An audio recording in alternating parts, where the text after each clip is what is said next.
Amigas, amigos, qué gusto recibirlos nuevamente aquí en la parroquia de los Santos Cosme y Damián, en donde siempre les digo, no es un estudio profesional, por lo que si estamos en la conferencia, en la plática, en la entrevista, y de repente escuchan, fíjense, se compran colchones, estufas, refrigeradores, o bien lleve sus ricos tamales oaxaqueños, tamales calientitos, tamales quién sabe qué. O empiezan, el gas. En bien, no se distraiga. Pero fíjese que a propósito de eso, hoy vamos a hablar del origen de estas cosas. Y para esto le doy la bienvenida a Francisco Hernández, director de teatro de la compañía Fénix Novo Hispano y también gran investigador del teatro en México y particularmente de la época del barroco. Francisco, bienvenido. Gracias, padre. Un gusto saludarlo. En alguna ocasión yo te comenté algo sobre esto que serían que los vendedores, ¿cómo sería Los la palabra? pregones. Los pregones, efectivamente. Fíjense, en la iglesia utilizamos también la palabra pregón cuando se trataba de una predicación, cuando el fraile, el sacerdote, se subía ahí al púlpito y desde ahí empezaba a decir, queridas hermanas, hermanos, estamos en miércoles de ceniza, estamos en esto, o bien el famoso pregón pascual con el que se abre la gloria el sábado santo, antes llamado sábado de gloria. Pero, ¿a qué le podemos llamar los pregoneros y aquí en México cuándo comenzaría? Pues mire, la primer pregón, yo digo que el primer pregón es cuando Hernán Cortés baja con sus hombres, desciende en 1519, desciende a Veracruz, Champotón, descienden y son atacados por los indígenas. Son atacados y poco a poco van luchando y van internándose en la selva, pero ahí va a surgir el primer pregón porque los soldados se acostaban con el arma, con su arcabuz, con su ballesta, con su lanza y espada, y entonces uno gritaba, alarma, alarma, porque venían los indígenas a atacarlos. Y entonces es el primer gran pregón de esta tierra, Alarma. alarma, alarma, o sea, vamos alarma para combatir, alarma. Y entonces un soldado especial daba el pregón de poner a todos atentos a que fueran alarma, como ahora decimos el alarma aquí, pero decían alarma, alarma, y es el primer pregón con el que iniciamos en la Nueva España. Fíjense, qué interesante porque mucha gente diría, yo no me había fijado que la palabra alarma tiene que ver con mi arma. Tengo que estar cuidando mi arma porque ya vienen al ataque, ¿no? ¿Sí? Qué interesante. Y ahora conocemos el alarma por ese periodiquito que sacaban puros asesinatos y cosas de Sí, ese tipo, entonces yo ¿no? digo que ese es el primer pregón en la Nueva España que traen en castellano los españoles. Pero lo más interesante, como el padre se acaba de referir hace rato, escuchamos los pregones anunciando productos. Que ahora el pregón es la televisión, es la radio, pero en aquella época, en el siglo XVI, no había esto. Y hay que recordar que los grandes pregones se desarrollan en los mercados novohispanos. La Plaza Mayor, el Zócalo, estaba lleno de comercios y mercancías de ambos continentes, del de Oriente y el de Europa. Entonces confluían las mercancías y había diferentes comerciantes y muchos anunciaban los productos que vendían y se decía un pregón, se gritaba, se invitaba. Si uno va actualmente a la central de abastos, va a escuchar, aquí se venden manzanas, aquí se echó la burra y aquí damos barato, varilla por esta orilla. Son pregones modernos, pero como los que escuchamos con el padre en la calle, con nosotros, y los que escuchamos en la actual central de abastos, tienen su origen en los mercados del siglo XVI. Y uno de los mercados más importantes, donde se hacía mucho la gente, era el mercado del Volador, donde está la Suprema Corte de El Justicia. Zócalo, ¿verdad? Sí, Esa parte. estaba el Zócalo y el mercado del Volador es donde está la Suprema Corte de Justicia y se le decía del volador porque ahí se ponían los voladores de Papantla, había un gran palo, daban vuelta y ahí se anunciaba que iban a volar los voladores, se anunciaban las mercancías, se anunciaban que se vendían verduras frescas, que se anunciaba porque venían las trajineras, se anunciaban los ojolotitos, se anunciaban los chapulines, se anunciaba la carne, se anunciaban todos estos productos. Y lo más interesante, que cada pregón tenía su acento, porque si teníamos gente que llegaba de Oaxaca, de Guerrero, pues tenían un acento para anunciarnos el producto que traían, o venían las chinampas de Xochimilco a ofrecer estos productos, o llegaban las mercancías de Oriente, llegaban aquellos jarrones, aquellos biombos, aquellas sombrillas, se pregonaba para vender. Y el Zócalo, si ustedes van al Zócalo, van a escuchar miles de voces. Ahora ya no, porque está todo sitiado, ¿verdad? Lo tenemos todo bardeado, pero ese era el mercado más importante del virreinato y digo que el más importante de la Nueva España, y eso lo enriquecía mucho con nuestros pregones. Entonces, la parte comercial. Pero antes de profundizar un poco más, fíjense en esto. En las iglesias, porque también en las iglesias, como les mencionaba, hay pregones, se tenía que hacer que la gente que estaba en la última parte, no digo en la última banca, porque muchas iglesias no tenían en la Edad Media ni banca siquiera, la gente llevaba una paca de paja y ahí se sentaba, otros en el suelo, si acaso los más riquillos podían tener una banca.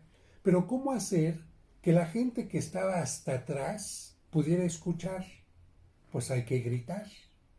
Pero si el sacerdote grita, se le empieza a acabar la voz. No es lo mismo gritar, el Evangelio de San Juan, el Evangelio de San Juan. Fíjense, a cantarlo. Cuando uno canta, la voz sale más lejos, de acuerdo a cómo uno pueda ir entonando, y no se canta uno. Fíjense, Evangelio de San Juan, según quién sabe qué.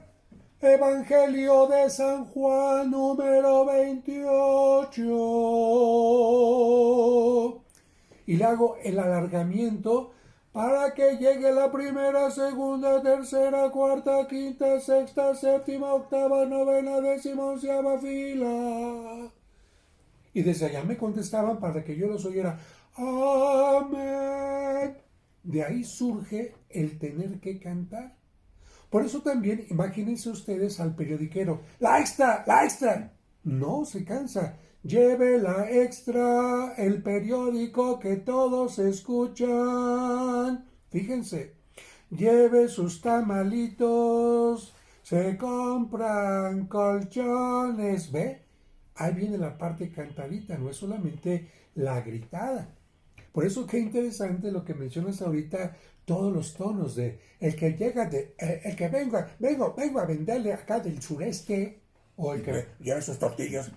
Es una parte cantadita muy interesante y por supuesto para que la gente oiga más se hace esta parte alargada que les digo en las iglesias. Y una cosa muy importante es, más allá de lo comercial, también una parte que tiene que ver con la sanidad pública. Porque en este caso, cuidar el cuerpo, cuidar la salud, cuidar la vida, con el grito alarma, era importante. Pero también cuando había pestes, la gente de repente tenía que gritar. Aquí en México no tanto, porque los leprosos inmediatamente eran llevados a un hospital. Pero en otros lugares el leproso tenía que estar gritando, ¡soy leproso! O tocar su campanita para evitar que alguien se contagiara. Pero había algo que se escuchaba mañana, tarde, noche, madrugada, que era para cuidar que alguien no se contagiara, y era porque en las casas no había baños, entonces tráete la vacinica, o no, y entonces, si no había drenaje, yo tomaba esto, lo aventaba por la ventana y ¿qué tenía que gritar? ¡Aguas!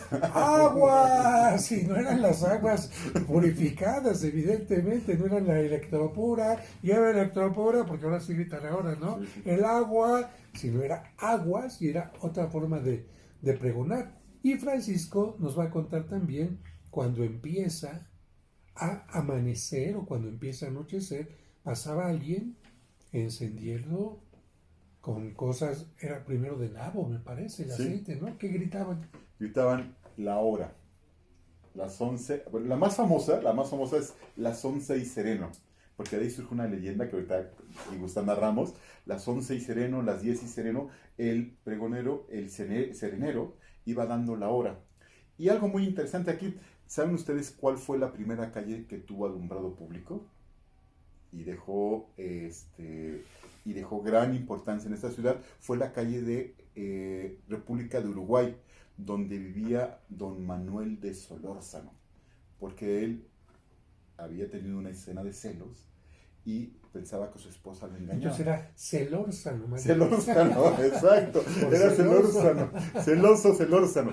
Y este hombre, hablando de diablos, en otro programa, invoca al diablo y dice, dime con quién mi esposa me engaña. Y le dice, tu esposa te engaña con aquel que pase afuera de tu casa y le preguntes la hora a las 11 y sereno. Entonces baja don Juan Manuel de Solórzano de sus caritas, pasa un hombre y le pregunta, caballero, ¿me puede usted decir la hora? Sí, cómo no, Lord, las 11 y sereno. Dichoso usted que sabe la hora en que va a morir. ¿Eso es una obra de teatro o qué? Es una leyenda. Pero a lo que iban, en esta calle se instala el primer alumbrado público en la época del virrey Revillagigedo. En el siglo XVIII, Uruguay se coloca y la casa de don Juan Manuel todavía existe. Ahora es, creo que, una posada. Pero uno pasa por esa calle y no quiere pasar a las 11 de la noche, y menos escuchar al sereno del siglo XIX que cruzaba por ahí gritando hasta la esquina, no frente a la casa, las 11 y sereno. Eso fue un pregón que escuchamos durante casi 4 siglos en la Ciudad de México. Bueno, y esa calle de Uruguay que era famosa en la calle de 20 de noviembre, esquina con Uruguay, donde estuvo la tienda de los dulces Larín. Imagínense, ahí estaba. En esa calle también estaban las boneterías, no sé si todavía estén, donde la gente que se dedicaba a hacer muñequitos de peluche, las caritas, las manitos, el peluche por metro, en fin. Ahí hay una casa también de tipo veneciano. Y ahí está una casa con una magnífica portada, que es donde vivió el nuncio apostólico. Así que hay que caminar por ahí. Y si llega ahí a este lugar del restaurante español donde se come, ¡qué bárbaro! Un día me invitaron a mí, yo con el primer plato ya tenía, no, es que es el aperitivo, luego la ensalada, luego el pescado, luego la sopa, luego el guisado, luego el postre. Y terminamos con el café. ¡Qué bárbaro! ¿No? Bueno, y más adelantito el restaurante donde van muchos políticos, el famoso Danubio. El Danubio. Bueno, yo a esos lugares ya no voy por mi problema, pero algún tiempo... Oiga, y un pregón muy importante en la ciudad, que todavía conservamos. Pero el que decía las 11, ¿cómo se hacía para saber la hora? ¿Cómo lo hacía la ciudad? Había un reloj de arena y... es lo que iba a decirle. ¿Cómo sabíamos que había un reloj? Ay, pues con su celular, padre. No. No, fíjese que algo que también marcaba la vida como pregón en la Ciudad de México eran las campanas. Las campanas de la Ciudad de México, las de la catedral, se marcan ciertos horarios que se tomaban por un reloj solar en el día, y en la noche pues se tenía una medida de reloj de arena. Entonces se iba marcando los horarios y se tocaban las campanas de la catedral, de San Miguel, de la Profesa a ciertos horarios, y era un pregón también para acudir a la celebración de la misa. Antes de que el cura dijera, ni siquiera dijo mexicanos, viva Fernando VII, viva la Virgen de Guadalupe, pues primero se tocaron las campanas para convocar, que fue el pregón para invitar al pueblo. Igual las campanas son un gran pregón en nuestra Ciudad de México. Y todavía uno escucha las campanas de las 12 en la catedral y todavía uno acude a ver qué pasa o hay celebración. Porque, bueno, en la catedral ya no hay alguien que toque las campanas, estamos hablando de ese tiempo, después de las 12 del mediodía. Porque hay que recordar que en aquel tiempo no había misa por la tarde ni por la noche. La última misa tenía que terminar antes de las 12 del mediodía. Ya no se podía celebrar más tarde. Por eso escuchamos que mucha gente, incluso en el siglo pasado, a principios, sí, en el siglo pasado 20, pues se casaban, incluso sábado y domingo, 8 de la mañana, 9, 10, 11. ¿Y por qué? Pues porque en la tarde no había este tipo de cosas. Pero la gran pregunta era esa. En la mañana, pues casi todas las iglesias tocaban la hora. ¿Cómo le hacían para saberlo? Pues por el reloj.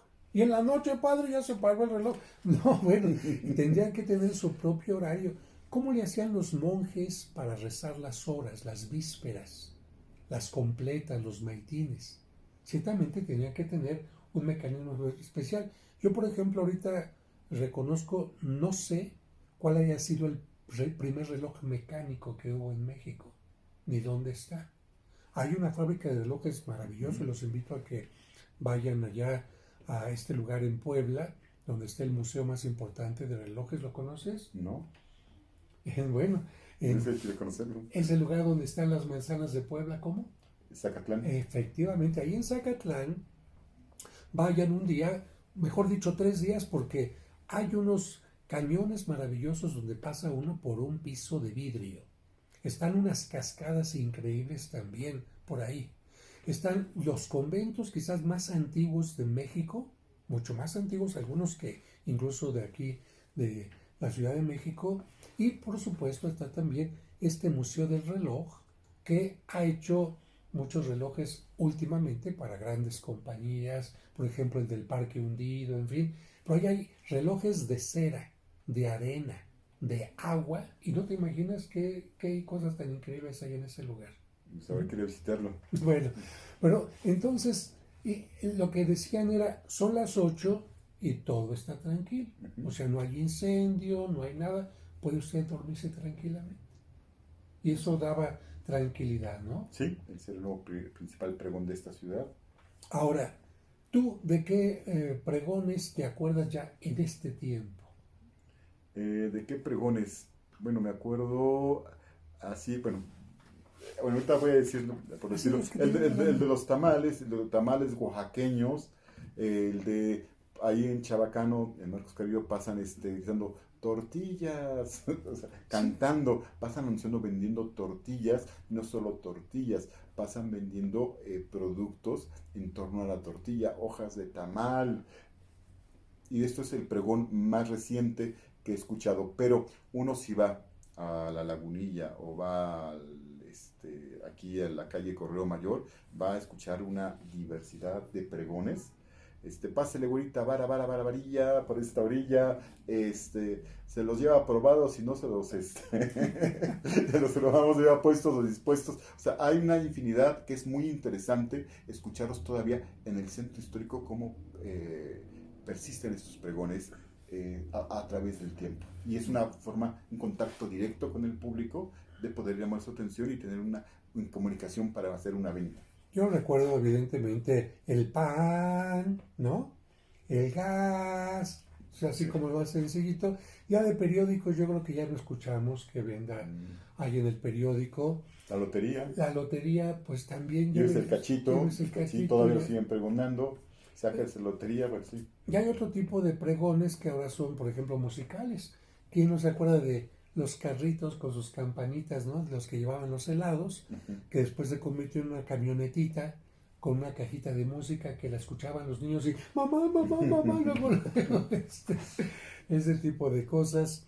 Y bueno, actualmente hay un pregón también que no nos gusta, que no es vocal en cuanto a la voz, pero sí lo escuchamos, por ejemplo, cuando va una camionetita y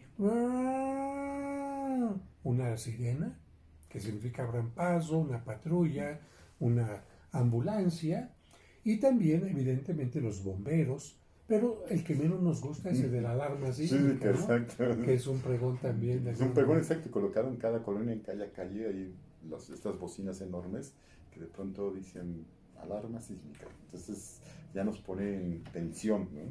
Es muy, muy fuerte y es el gran pregón, diríamos, ahorita en la modernidad.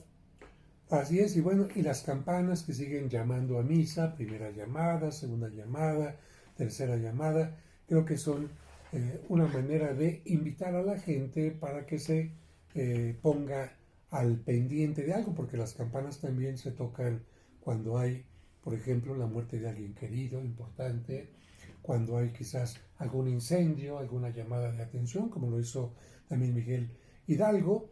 ¿Y qué otros pregones nos quedarían? No sé si ya son todos. Eh, Los no, de, los de pásele, pásele el circo a Taide y cosas que ya también se ya fueron no, ya se perdiendo, fue ¿no? perdiendo el circo. Pero bueno, bueno, ir al centro histórico, yo creo que uno puede escuchar todos esos pregones y puede descubrir otros pregones seguramente. Bueno, pues yo le agradezco a Francisco la oportunidad de tener este contacto y de ver tantas cosas que se han ido perdiendo con el paso del tiempo.